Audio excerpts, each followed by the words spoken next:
Chapter 272 Lambs and Wolves, in Muslim Societies, Part 7. Nevertheless, the following morning proved the doctor to be wrong, for Intisar had regained her memory. When Sami and Intisar woke up from their sleep, they found the others sitting silently and waiting for them. Frida briefly told them about their plan to visit Mu'alina's house. Sami appreciated Frida's stand and assured her that he would never allow such a wicked conspiracy to separate him from Intisar. After the breakfast, Frida and Sami decided to put their plan in action. The 4 addresses of the virtuous Mu'alina are written on a piece of paper, and hence the search for the religious leader began. Mu'alina Sheikh Marzouk had 4 residential addresses because he had 4 wives. Every wife had her own house, children, servants, domestic animals, and other properties. For Frida and Sami to find the religious leader depended on their luck. If they are lucky enough, they would find him at the first address that had been picked up at random. If they failed to get him at his first address, then they would have to try their luck again. Whatever their problem might be, they would never dream that the first wife that they came into contact with would advise them where to locate her husband. It wouldn't be due to lack of knowledge, but jealousy and gross hatred between the 4 rival wives would prevent her from doing so. Before they left the house, Frida and Sami prepared all the necessary papers that might be needed to convince the religious leader that he was either fooled by Omar and Hassan, or else conspired with them. They decided not to allow him to refute their argument by quoting the religious authority. Every such authority that contradicts logic or tries to prove the validity of the unlawful marriage contract would be rejected. Moreover, they agreed to be brief and to the point and request Mu'alina to be likewise. For they knew through experience that religious leaders speak much, but profit little. At 10 a.m., Frida and Sami stood in front of the first house of their religious leader. They knocked on the door once and waited, but no response.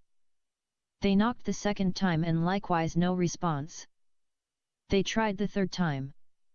When there was no response on the third time, they decided to leave. They walked a few steps and suddenly heard a man voice calling them back. They understood that the caller is standing behind the door and most probably heard them previously knocked, but wanted to test their religious commitment. When he is fully satisfied that they are not going to violate the religious advice of not knocking more than 3 times, he responded, "Who is there?" "Visitors that have come to see Mu'alina Sheikh Marzouk," replied Frida. "May I know your name, address, and the purpose of your visit?" "My name is Frida Ibrahim Mustafa Gabber. I live at Al Maidan locality, house number 277, Graveyards Road. The purpose of our visit is to discuss a serious matter with Mu'alina regarding my sister, Intisar. Neither the name nor the address are known to me. May the other visitor reveal his identity?" "I am Sami Osman Al-Taib.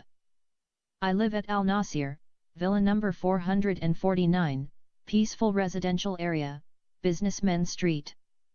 The name and the address are well known to me.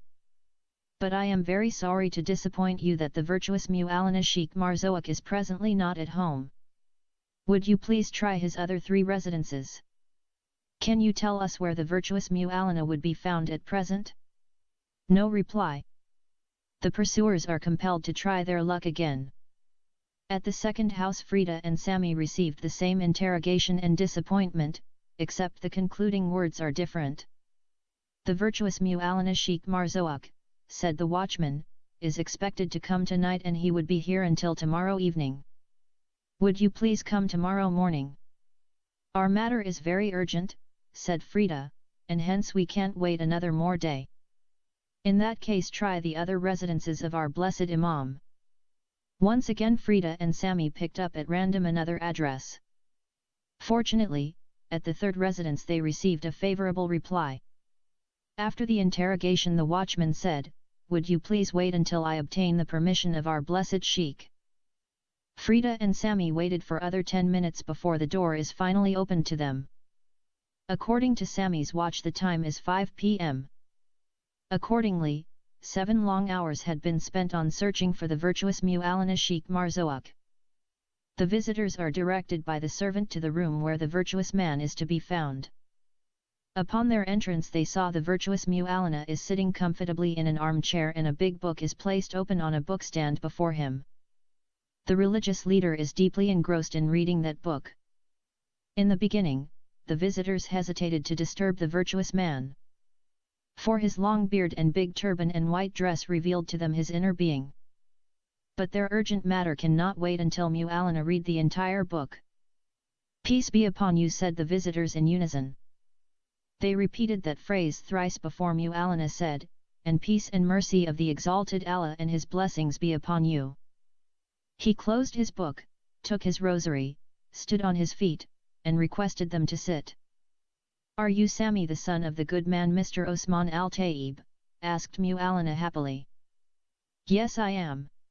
"Your father is a good man," continued Mu'alana, "he never misses Friday public prayer.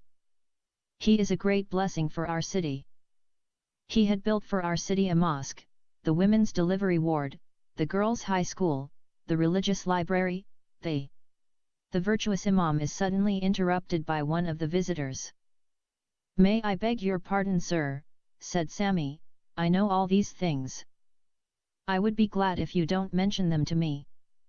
I know my son only Satan praises himself, but your father's good deeds compel us sometimes to speak them in front of him and his children. I would be very glad if you stopped talking about my father and listen to our problem. I am at your service, my son. Tell me your problem." Before Frida and Sami can start narrating their tragedy, they heard a sweet female voice saying, "Daddy, may I bring the soft drinks for your guests?" "Come in, my daughter. Bring the cold drinks. Today we have a great visitor." Generally women are not permitted to enter the men's section in a Muslim house, but that day the restriction is relaxed due to the great visitor. A young damsel came in carrying on her hands a tray full of soft drink bottles. She is very beautiful to look at. But she looks shy and timid girl. Sami guessed that she might be the girl that his father talked about. He made a quick contrast between her and his beloved girl. He saw so much difference between the two girls. Intisar is bold, smart, and 100 times more beautiful than Mu'alana's daughter. When the girl served the drinks, her father requested her to shake hands with the guests. The daughter shook hands with the guests and hence violated another religious restriction. "This is my daughter Samaya," said Mu'alana. The visitors remained silent. "I believe your father had spoken to you about her." "Yes, he did, but I am sorry to say that I have already chosen another girl to be my future life partner." Sami's direct reply fell like a hammer on Mu'alana's head and as a dagger in his daughter's heart. The daughter at once ran out of the room to hide her tears. Sami would not have spoken so rudely if the yesterday incident had not happened. But believing that Mu'alana had a hand in the wicked conspiracy, Sami felt justified to take revenge for his deep hurt. The heavy impact of Sami's words made Mu'alana suddenly to be harsh and rude in his talk too. There is a dead silence for a while. Frida said, "Well, can we go straight to our problem?" "What business have I to do with you?" said Mu'alana. "We have come to tell you that you have been deceived by some evil people and hence contracted my sister in an unlawful marriage. We want you to check the whole matter and see how they had deceived you, and when satisfied, to invalidate the illegal marriage contract." "What marriage contract are you talking about and who are the people?" "The person who acted as a wali is Omar Ibrahim Mustafa Gabber. My sister's name is Intisar Ibrahim Mustafa Gabber and the so-called husband is Hassan Mahjoub al-Hilali." "When did the marriage take place?" "I am not sure about the exact date, but most probably a few days ago." Mu'alana took out his marriage register and began to read silently. After reading for some time he lifted up his eyes and said seriously, "What is wrong with this marriage contract?" "The guardian wali is present. The husband is present. The 3 witnesses are present. Their names, addresses, and signatures are taken." "Who is the girl's wali?" "Her eldest brother Mr. Omar Ibrahim Mustafa Gabber." He acted as her wali because she lost her father. He had showed me his father's death certificate. I had obtained a copy of it. That wicked person is not her wali, but a bitter enemy to her. My mother and myself are the only guardians she has. Listen, if you have any enmity with your brother, that is none of my business. I cannot go to every house and find out whether there is a quarrel between brothers and sisters or not. If you can prove to me that Omar is not the girl's eldest brother, or that her father is still alive, and possess a sound mind, then I would abolish the marriage contract on the basis of deception. If I bring to you the girl herself and she tells you that Omar is her bitter enemy, would you be satisfied? Can you allow me to ask you a personal question? Yes, you can. How can you describe a person who brought such a good husband as Hassan Mahjoub al-Halali to your sister as bitter enemy? Marriage is a personal matter, and hence my sister has an absolute right to choose the person whom she likes. Besides that, I am the eldest sister of Intisar and I am her sole guardian wali. A woman guardian wali to a woman. There is no such thing in the Sharia of Allah and His Messenger.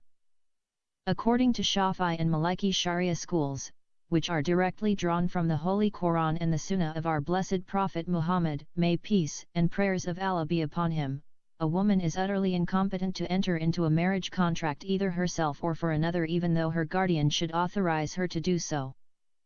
A father, or a guardian brother, can contract the marriage of his virgin daughter, or virgin sister, without asking her consent whatever her age.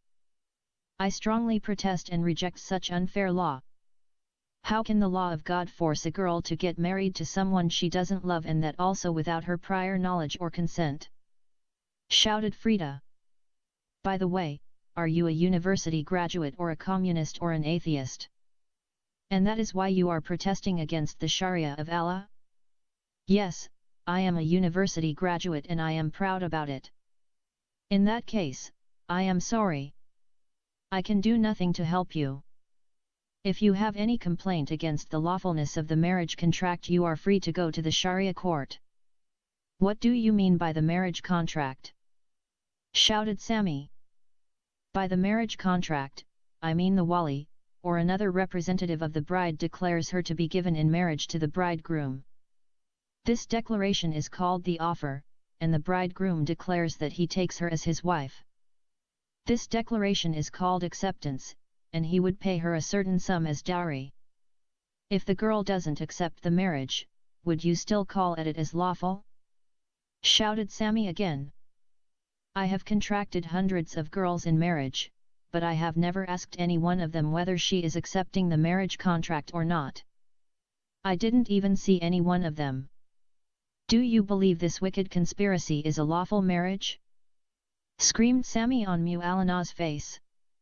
What do you mean by conspiracy? Shouted Mu'allana. I mean the evil conspiracy in which you have joined hands to separate me from my fiancé Intisar. Sami Osman al-Taib, shouted Mu'allana, how can you dare to call a righteous man like me a conspirator? You are a conspirator, and you wanted to separate me from Intisar with the hope that I may marry your daughter Samaya. But let it be known to you, neither you nor any power or authority in the whole world can take Intisar from me. When the religious leader felt he is insulted, challenged and humiliated quite enough by Sami, and that his hope to get his daughter married to a rich man's son is gone, he cannot tolerate it any longer. He began to shake in rage. If you marry that girl, I am not the religious leader of this city. I would not only marry her, but I would prove to all people in this city that you are a conspirator and an impostor. Let me add to your knowledge a new information, roared Mu'allana, that I have not only contracted Intisar to Hassan, but also with the same wali and witnesses I have contracted her sister Firdaus to your father. Now go to any court or authority in this country and let them nullify these two marriage contracts. When Mu'allana revealed the second plot, Frida cannot take it any longer. She ran towards Mu'allana and spat on his face and kicked his register in the air. She jumped on him and caught his throat. Sami caught hold of Frida's hands and pulled them from Mu'allana's throat. With much difficulty, he managed to drag her out of the room. He convinced her to deal with the matter first through the law. After that, they walked out of the house, leaving behind them the religious leader shouting many curses and threats. All the family members, including Sami and Salah, met together to discuss the serious problems of Intisar and Firdaus. They had agreed that Mr. Osman Al-Tayyib is the mastermind behind the wicked conspiracy. He planned the marriage of Intisar with Hassan in order to stop his son from getting married to Intisar.